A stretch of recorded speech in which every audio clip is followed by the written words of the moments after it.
베드로전서 1장 1절에서 2절.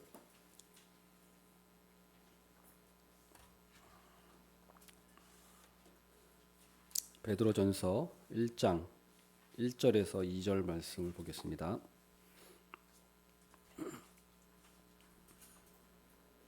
베드로전서 1장 1절에서 2절 한 목소리로 읽도록 하겠습니다.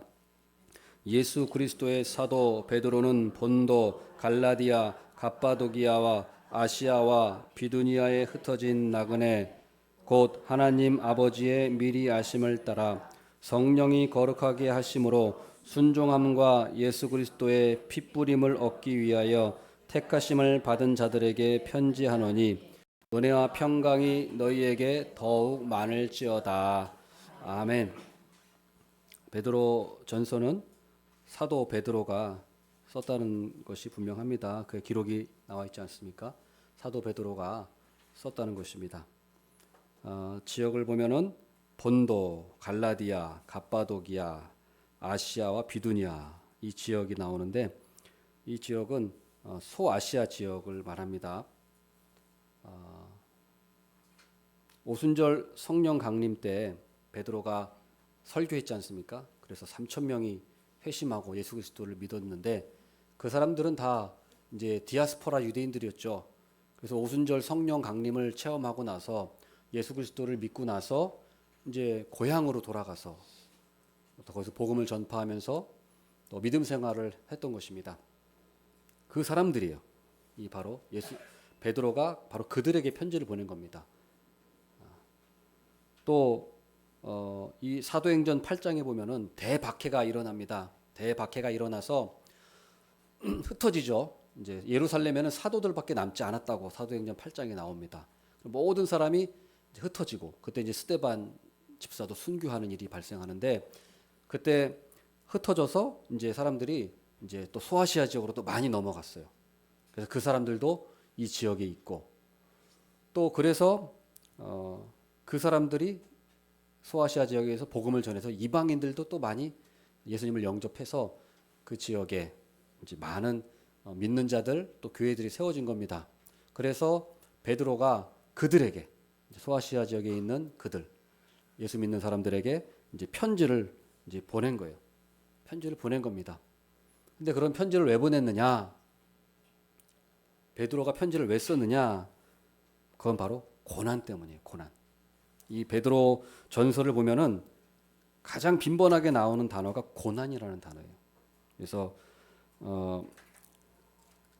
3장 그 14절에도 보면 그러나 의를 위하여 고난을 받으면 복 있는 자니 이렇게 얘기하고 있고 또 17절에도 선을 행함으로 고난 받는 것이 하나님의 뜻일진데 악을 행함으로 고난 받는 것보다 나으니라 하면서 고난을 말씀하고 있고 또 4장 1절에도 그리스도께서 이미 육체의 고난을 받으셨으니 너희도 같은 마음으로 갑옷을 입으라 하면서 고난 얘기가 나오고 또 4장 13절에도 고난 16절에도 고난 19절에도 고난 마지막 5장에서도 고난을 얘기하고 있습니다. 그래서 이 베드로 전서의 핵심 주제는 고난이에요. 고난. 무슨 고난이냐? 박해입니다. 박해. 이제 이 당시가 박해가 막 이제 시작되는 그런 기간이었어요. 박해가. 가장 이 당시에 초대교회 때 악명 높았던 그런 박해가 바로 네로 시대. 네로 황제가 유명하지 않습니까? 박해가. 그래서 그 로마에 대화재가 일어났는데 그 화재의 원인을 기독교인들에게 돌렸죠. 그래서 기독교인을 잡아가지고 엄청난 그런 박해를 가했어요. 사자굴에 집어넣기도 하고 사람들이 사자의 산채로 뜯어먹히는 그런 일들을 많이 또 원형 경기장에서 했고 또 기독교인들을 그 장대에 매달아 가지고 기름을 뿌린 다음에 태웠어요. 그래서 그 기독교인들을 태워서 화형시켜서 그 불로 그 로마의 그 밤을 밝혔다라는 그런 기록이 있을 정도로 엄청나게 이때 기독교인들이 박해가 시작됐는데 이 베드로가 이 서신을 쓸 때는 아직까지 그 단계는 아니에요. 아직까지 본격적인 박해의 단계는 아니지만 이제 네로 황제가 등극하면서 점점 이 기독교인에 대한 박해가 심해질 무렵인 거죠. 이제 시작될 쯤 그때 이 베드로가 이 고난 당하는 박해받는 이 그리스도인들을 생각하면서 위로하고 또 격려하고 믿음을 또 굳건하게 하고 또 바른 진리가 무엇인지 다시 이렇게 가르쳐주는 그런 목적으로 이 베드로 전서를 쓴 것입니다. 그렇습니다. 우리 사실은 이 세상은 우리 기독교인들을 좋아하지 않습니다. 박해하는 거예요. 지금은 우리가 정말 주님의 은혜로 박해 시대는 아니기 때문에 감사한 일이지만은 사실은 기독교 역사를 보면 대부분 박해 시대였어요. 박해 시대였어요. 그래서 박해를 많이 받았습니다. 지금도 전 세계를 보면은 기독교가 박해받는 나라가 굉장히 많습니다. 중국도 요즘 보면은 난리죠. 기독교 목사를 잡아놓고 온라인으로 예배만 드렸는데 그것조차도 못하게 하고 감옥에 집어넣고 저도 중국에서 선교를 5년 동안 했습니다마는 그 작년에 아니 올해네요. 올해 그 중국에 계신 선교사님이 한국에 나와서 저를 만났는데 얘기를 들어보니까 생각보다 엄청 박해가 심하더라고요. 그 제가 있던 중국의 장춘에 있던 그 교회 그 조선정 목사님 또 사모님은 그 미국계 한국인인데 제가 그 장춘에 있는 창평교회에서 같이 협력하면서 선교사로 사역을 했었어요. 4년 동안. 이제 그 전도사님 조선족 전도사님이 한국에 나와서 올해 제가 뵌 적이 있는데 거기도 박해를 받고 있더라고요. 무슨 박해냐면 주일학교를 못하게 하는 거예요. 주일학교를 못 아예 예전에는 주일학교는 허용했거든요. 그냥 전도를 못하게 했지 주일학교는 있었어요. 중국에도. 근데 지금은 아예 주일학교를 없애버렸어요. 아예 들이지 마라 주일학교를. 네, 그렇게 됐어요. 시진핑이 들어와서 지금 더 그렇게 됐어요. 그래서 그런데 놀랍게도 그 전사님은 몰래 하더라고요. 네, 네. 근데 만약 발각되잖아요. 감옥 들어가야 돼요. 네, 그 위험을 감수하고 지금 하고 있더라고요. 그래서 참 믿음이 대단한 그런 제가 참 존경하는 그런 목회자분의 한 분인데 참 그런 지금 중국도 그런 박해를 받고 있고 이 21세기 시대에 받고 있다는 거예요. 교회가. 우리 바로 옆에 나라가 받고 있어요. 또 북한은 뭐 어떻습니까? 말도 못하죠. 북한은 분명히 교회가 있습니다. 지하 교회가 있어요. 거기서 숨죽이면서 걸리면 바로 그냥 수용소 가는 거죠. 그런 데서도 신앙생활하고 있고 박해가 그러니까 지금 우리나라만 지금 이렇게 평화로운 거지 바로 주위만 바로 옆에 나라만 봐도 박해가 지금도 그렇게 무시무시할 정도로 있다는 거예요. 그러니까 우리가 정신 차려야 되는 거예요. 지금 이렇게 우리가 참 이 신앙생활하기 좋은 때가 없는데 내가 이렇게 하나님이 은혜를 주셨는데도 신앙생활 제대로 하지 않는다? 그럼 하나님께서 우리나라도 심판받을 수 있어요. 지금은 이렇게 평화롭지만 우리 지금 기독교인들이 정신 안 차리면 언제든지 우리나라도 박해 시대로 돌아설지 모릅니다. 아니 박해에 돌아설 수도 있어요. 충분히 가능성이 있습니다. 그렇기 때문에 그거는 지금 우리에게 달린 거예요. 지금 우리 그리스도인들이 정신 차리고 믿음 생활을 하고 하나님만을 정말 전심으로 예배하고 경외하느냐. 그러면 우리는 이제 평화로운 시대로 갈 거지만 우리가 정신 차리지 않고 나태하게 하고 신앙생활 그냥 얼렁뚱땅하고 대충 하면 하나님께서 촛불을 옮기십니다. 우리나라도 장담할 수 없어요. 하나님이 은혜를 주시지만 우리에게 달린 겁니다. 그렇기 때문에 지금 우리가 정신 차리고 똑바로 우리가 믿음 생활하고 우리가 예배 드리고 하나님께 믿음을 지켜야 돼요. 믿음 지켜야지 우리도 박해받는 것이 언제까지 평화로운 시대가 언제까지 이어진다? 그렇지 않을 수 없어요. 우리나라도 지금 평화롭지만 전쟁도 보십시오. 언제 일어날지 모르는 겁니다. 네, 안전이 보장되어 있는 게 아니에요. 그렇기 때문에 우리가 계속 이 평화가 이어질 거다라고 생각하는 것은 사실은 잘못된 생각이에요. 언제든지 우리나라도 전쟁이 일어날 수 있고 언제든지 어려워져서 힘들어질 수가 있습니다. 그러나 지금 주님의 은혜로 우리들이 이렇게 평화롭게 정말 아무 그런 고난 없이 신앙생활 마음껏 할 수 있는 거니까 우리가 지금 오늘 베드로전서 오늘 이제 말씀을 이제 베드로전서를 제가 이제 계속 강의할 건데 우리가 교훈을 얻어야 합니다. 우리도 언젠가 박해의 시대가 온다. 그러니까 지금부터 우리가 무장을 하고 믿음으로 무장을 해야 된다. 이 사실을 우리가 꼭 기억을 해야겠습니다. 자, 1절 말씀 보면은 베드로는 자신을 이렇게 소개합니다. 예수 그리스도의 사도 베드로는 사도라고 말하고 있어요. 사도다. 베드로가 사도인지 다 알죠. 예, 다른 사람은 몰라도 베드로가 사도인 건 다 압니다. 그럼에도 불구하고 베드로는 자신을 다시 한번 예수 그리스도의 사도라고 쓰고 있어요. 그 이유는 뭐 자기가 사도라는 것을 자랑하려고 하는 것이 아니라 사도라는 이 직분에 대한 특별한 권한이 있기 때문이에요. 특별한 이 사도, 이 직분. 사도의 정체성. 사도는 어떤 사람입니까? 예수님께서 직접 뽑으신 사람이에요. 예수님께서 직접. 그리고 예수님의 그 십자가 죽음, 부활을 직접 본 사람들이에요. 그리고 승천하신 모습도 본. 그래서 예수님이 특별히 뽑으시고 택하시고 임명하고 보낸 사람, 이 사도예요. 그런데 지금도 자기가 사도라고 하는 이 자칭 사도들, 신사도 운동, 이 사탄 마귀 세력입니다. 자기가 사도라고 하는 이 자체가 벌써 뭐예요? 진리에서 벗어났잖아요. 근데 자기가 사도라고 해요? 그건 뭐예요? 마귀죠, 마귀. 사탄 마귀예요. 사도를 가장하는 거잖아요. 사도가 아닌 사도라고 하니까 그 마귀지 뭐예요, 그게. 그리고 그 사도를 추종하는 자들, 신사도 이 운동자들, 자기들이 무슨 뭐 영적이고 자기들이 맨날 예언하고 성령한다고 해서 자기들이 진짜 무슨 영적인 사람들인 것처럼 마귀예요, 마귀. 광명의 천사로 가장한 거예요. 사탄 마귀가 여러분 어리석지 않습니다. 무섭게 해가지고 뿔 달리고 나와가지고 사람들 뭐 무섭게 할 것 같아요, 마귀가? 그런 어리석은 짓 안 합니다. 그러면 사람들이 오 사탄 마귀 무섭네 하고 무장하겠죠. 그렇게 안 합니다. 사탄 마귀는 광명의 천사로 가장하는 거예요. 광명의 천사. 우리가 그거를 봐야 돼요.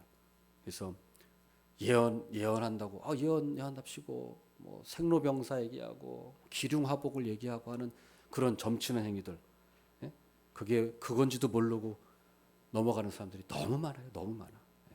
그래서 제가 누누이 이 신사도 운동에 대해서도 강조합니다만 제가 뭐 꼭 이전의 교회에서 문제가 있었기 때문에 얘기하는 게 아니에요. 저는 오래전부터 그 얘기를 했어요. 10여 년 전부터 신사도 운동에 대해서 처음부터 얘기를 했습니다. 강조를 많이 했어요. 그래서 예전부터 보면은 뭐 성령 집회다 하는 사람들 이해가 안 돼요. 아니 왜 성령 집회? 그럼 뭐 다른 집회는 성령 집회가 아닙니까? 뭐 금요 성령 집회. 뭐 성령님이 금요일 날만 역사하시는 거예요? 주일날 역사 안 하나요? 그래서 저는 처음에 어느 교회에서 금요 성령 집회다 하니까 막 유행이 일어나가지고 뭐 너도나도 교회에서 금요 성령 집회래. 금요 성령 집회. 그 말 자체가 이상하잖아요. 금요일 날만 성령님이 특별히 임하신다. 무슨 그런 말도 안 되는 소리를 하는 거예요. 그 말 자체가 벌써 말이 안 되는 거예요. 그런데도 그냥 막 성령만 갖다 붙이면 거기에 무슨 영적인 그런 집회인 줄 알고 성령만 갖다 붙이면 그냥 뭔가 거기 있나 보다.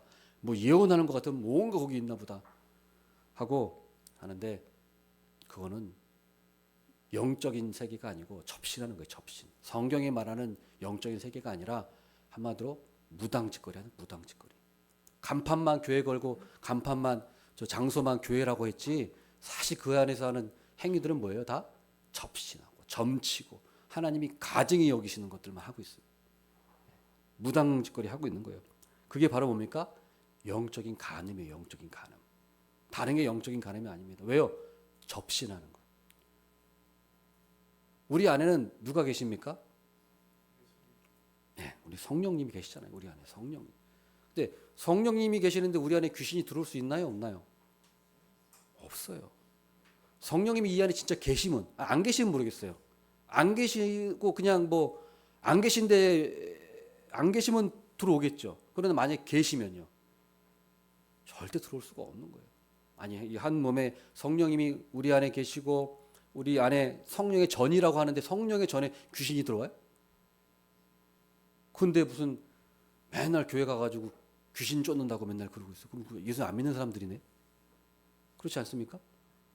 예수 믿는 사람들이 뭐 자꾸 귀신을 쫓아요. 내 안에 성령님이 계신데. 그러면 자기가 예수님 내 안에 성령님이 없다는 얘기네요. 그런 짓거리들 하고 있는 거예요. 그러니까 우리가 조금만 분별하면은 할 수 있는 거예요. 그런데 몰라서 무식하니까 성경에 대해서 제대로 배우질 않은 거예요. 그러니까 이 잘못은 다 목회자에게 있는 목회자에게.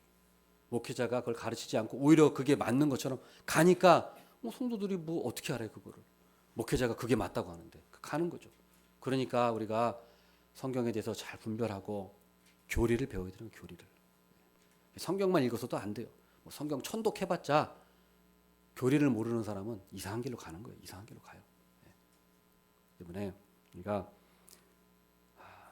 그걸 분별을 잘해야 합니다. 영적 전쟁 그래서 영적 전쟁 설교하는 목사들 보면 조회수가 높아요. 영의 세계 영적 전쟁. 저도 들어가서 보면은 전부 다 이상한 귀신 타령하고 있어요. 땅 밟기나 하고 있고. 우리 안에 성령님이 계시면 물론 제가 귀신이 없다는 얘기가 아니에요. 마귀도 있고 귀신도 사탄도 있어요. 그러나 우리 안에 성령이 계시는데 우리가 왜 그런 귀신들을 두려워할 필요가 뭐가 있느냐는 거죠. 성령님이 우리 계시고 우리 하나님이 우리 아버지 되시고 우리 자녀인데 왜 우리가 그 귀신을 무서워합니까? 우리가 진짜 영적 전쟁은 귀신 타령하는 게 아니에요.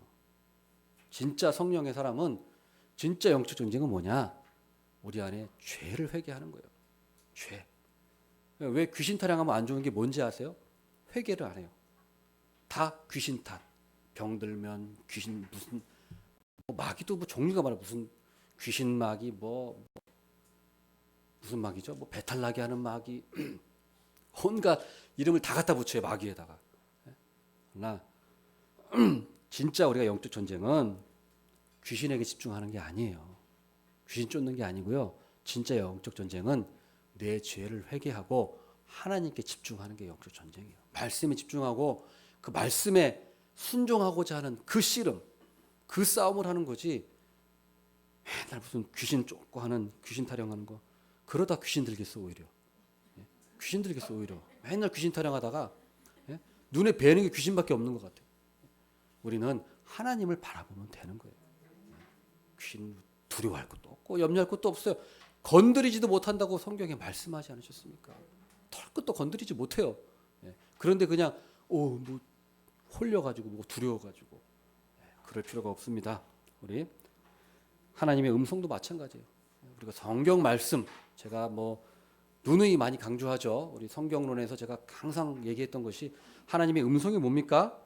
하나님의 음성은 하나님의 말씀의 말씀입니다. 하나님의 음성은. 그래서 자꾸 무슨 하나님의 음성을 들으러 간다, 듣는다.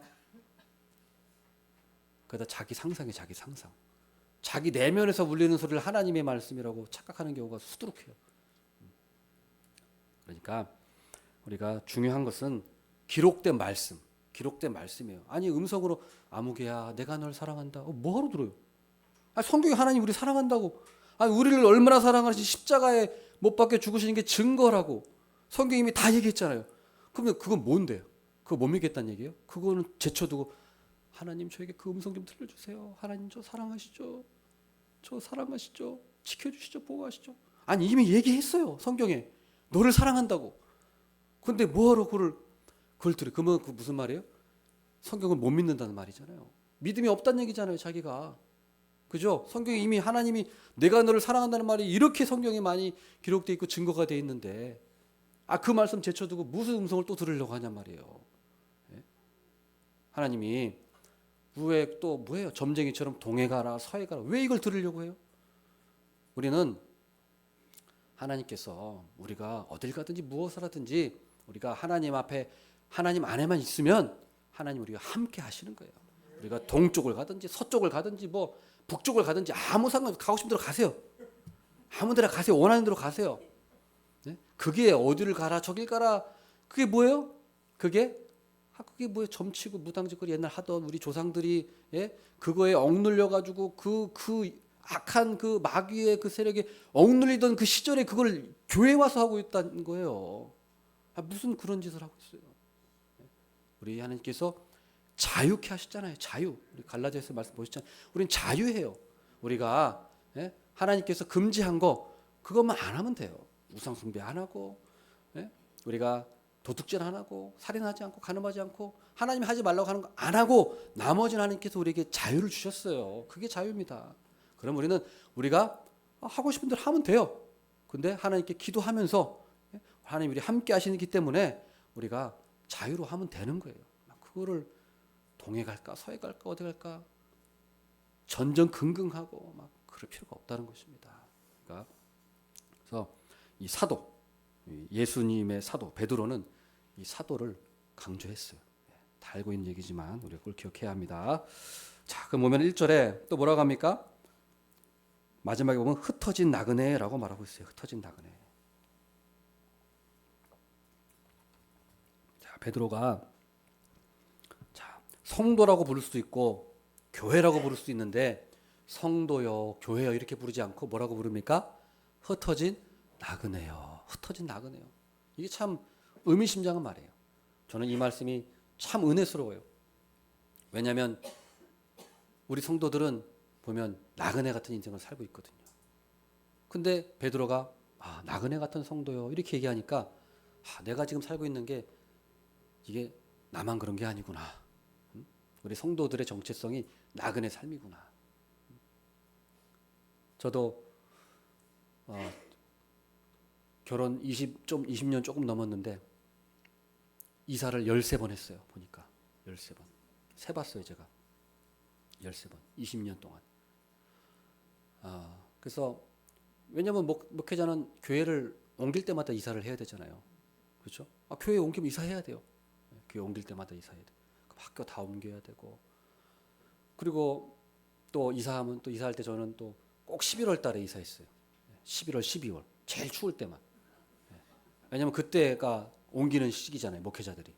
그러니까 11월, 12월 달 항상 보면 어제까지 날씨가 따뜻했거든요. 꼭 이사하는 날 보면 눈보라가 막 몰아치고 막 날씨가 막 영하 막 10도 막 이렇게 내려가는 거예요. 야, 그래서 막 그 어린애들 데리고서 그냥 이사하려 그러면요, 진짜 그 추위 때문에 힘들어요. 그리고 여러 가지 하여튼 이사 비용만 해도 뭐 1,000만 원을 넘게 들어갔죠. 이사 비용 몇 천만 원 들어갔을 거예요. 어떤 교회 가니까 사택에 들어갔어요. 사택에 전 들어갔는데 들어가자마자 사택을 또 부신대. 새로 짓는다고 나가라는 거예요. 그래서 3개월인가 있다가 근처로 이사 갔어요. 그리고 한 3개월이다 다 지었거든요. 날림으로 다 짓고 이제 다시 들어오라 그래가지고 또 3개월 만에 또 들어왔어요. 이사를 1년 동안 3번을 했어요. 1년 동안. 그 갈 때 이사, 나올 때 이사, 또 들어갈 때 이사 이렇게 3번. 1년 동안.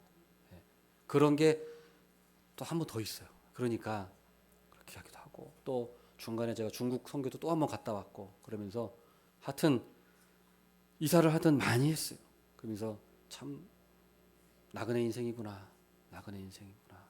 라는 생각을 많이, 물론 뭐 저보다 고생을 많이 하신 분들이 저도 많을 거라고 생각합니다. 저는 아무것도 아니죠. 제가 한 거는.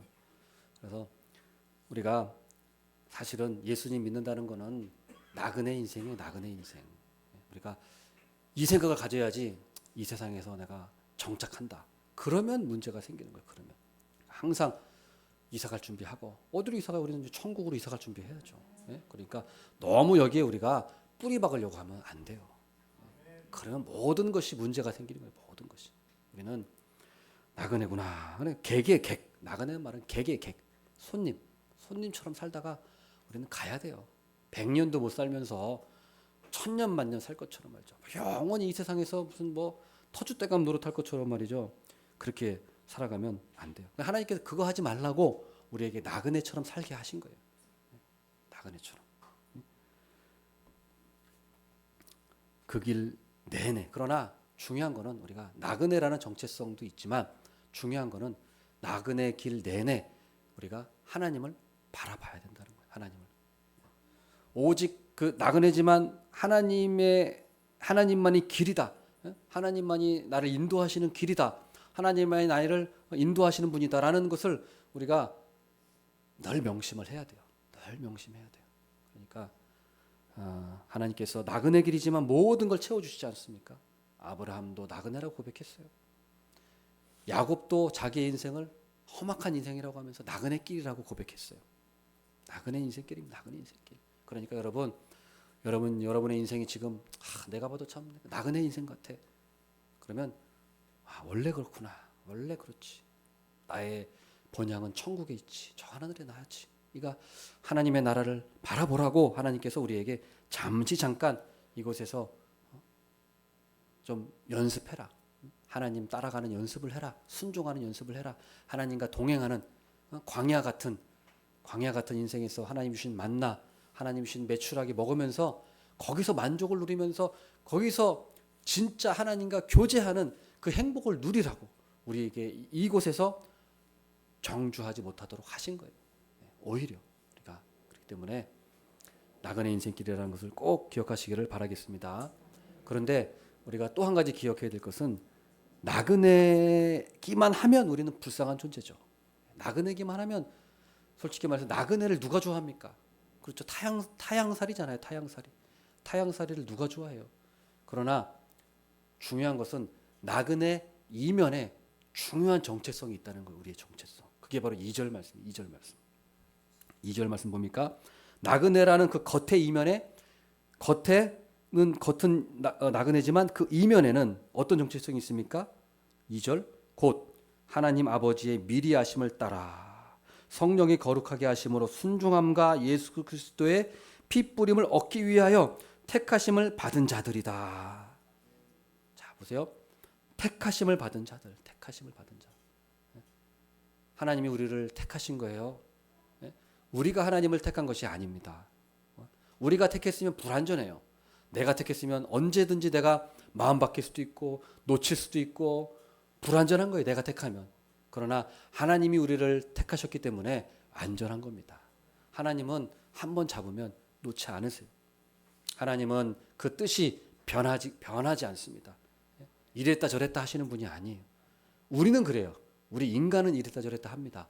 그러나 하나님은 절대로 이랬다 저랬다 하시는 분이 아니에요. 한번 너는 구원했는데 좀 시원찮다 형. 그리고 너는 안 되겠다고 버리시는 분이 절대로 아닙니다. 그러면 하나님이 아니시죠. 그럼 우리가 그분을 어떻게 믿을 수 있겠습니까? 우리 하나님은 뜻이 절대로 변하지 않아요. 절대로. 하나님은 우리를 택하셨어요. 안전합니다. 안전해요. 변함이 없고 취소하시는 법이 없습니다. 또 보세요. 곧 하나님 아버지의 미리 아심을 따라 예정하셨다. 예정. 하나님이 우리를 택하셨는데 그 택하신 것은 미리 아셨기 때문에 우리가 태어나기 전부터 창세 전부터 하나님이 우리를 택하셨어요. 택하신 거. 우리를 알고 계셨다는 거예요. 그다음 뭡니까? 성령이 거룩하게 하심으로 순종함과 예수 그리스도의 피 뿌림을 얻은 자다. 예수 그리스도의 피 뿌림을 얻은 자예요. 예수 그리스도의 피 뿌림 얻은 자. 출애굽기 24장에 보면은 시내산에서 모세와 이스라엘 백성들이 모여서 제사를 지냅니다. 암소를 잡아서 그 피를 제단에 뿌립니다. 반은 제단에 뿌리고 반은 백성들에게 뿌렸어요. 그걸 말씀하는 거예요. 백성들에게 암소의 피를 뿌렸어요. 짐승의 피를 뿌렸어요. 그러나 지금 우리에게는 예수 그리스도의 피를 뿌려주신 거예요. 그래서 옛 언약을 맺었지만 옛 언약은 짐승의 피로 맺었지만 새 언약은 예수 그리스도의 피로 맺은 언약이기 때문에 그 언약은 절대로 우리가 취소되거나 없어지는 일이 없다는 거예요. 사람도 어때요? 피로 맺은 언약 하면은 그건 죽어서도 지키기로 맹세한 거잖아요. 죽어서도. 그런데 예수 그리스도의 피로 맺은 언약, 사람도 사람의 피로 자기 피를 째가지고 맺은 언약을 목숨을 지키면서 지키는데 우리 하나님께서 그러지 않으시겠습니까? 자신의 하나밖에 없는 그 독생자 예수 그리스도의 피를 뿌려서 언약을 맺으셨는데 그걸 하나님께서 취소시키겠어요? 하나님께서 우리를 절대로 하나님의 백성에서 탈락시키거나 그런 법은 없습니다. 그런 법은 없습니다. 하나님께서 우리를 그러기 때문에 하나님께서 우리를 성화시키는 거예요. 우리를 구원하신다면 우리를 버리지 않기 위해서 우리를 하나님의 백성답게 만들어 가시는 거예요. 성화시키는 거예요. 누구나 다 조금씩 어떤 사람은 성화가 다른 사람보다 조금 더 빨리 가는 사람이 있고 어떤 사람은 좀 늦은 사람도 있어요. 그건 인정해야 합니다. 우리가 그건 인정해야 돼요. 그러나 분명한 것은 하나님께서 성화시키지 않는 사람은 없다는 거예요. 없다는 거예요. 다 성화를 시키고 있으세요. 하나님께서. 그래서 우리가 그 사실을 꼭 기억을 해야겠습니다. 그래서 예수 그리스도의 피 뿌림을 받은 자다라는 사실을 우리가 꼭 기억해야 돼요.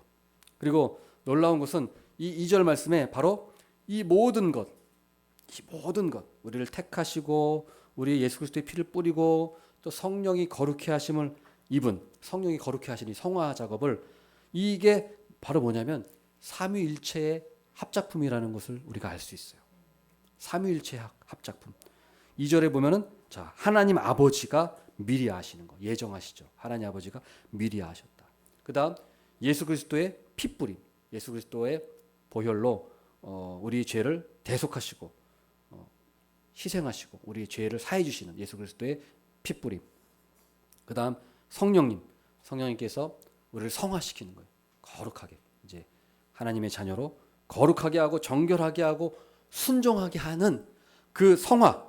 자, 그래서 보세요. 2절에는 성부 아버지 하나님의 그 예정하심, 성자 하나님 예수 그리스도의 우리 희생, 구속하신 핏뿌림, 그다음 성령 하나님의 성화와 순종케 하심. 이게 합작품이라는 거예요. 합작품. 그래서 2절에 보면은 삼위일체 하나님이 분명히 드러나 있다. 그리고 우리가 구원받고 우리가 성화받고 하는 모든 것은 삼위 하나님의 작품이에요.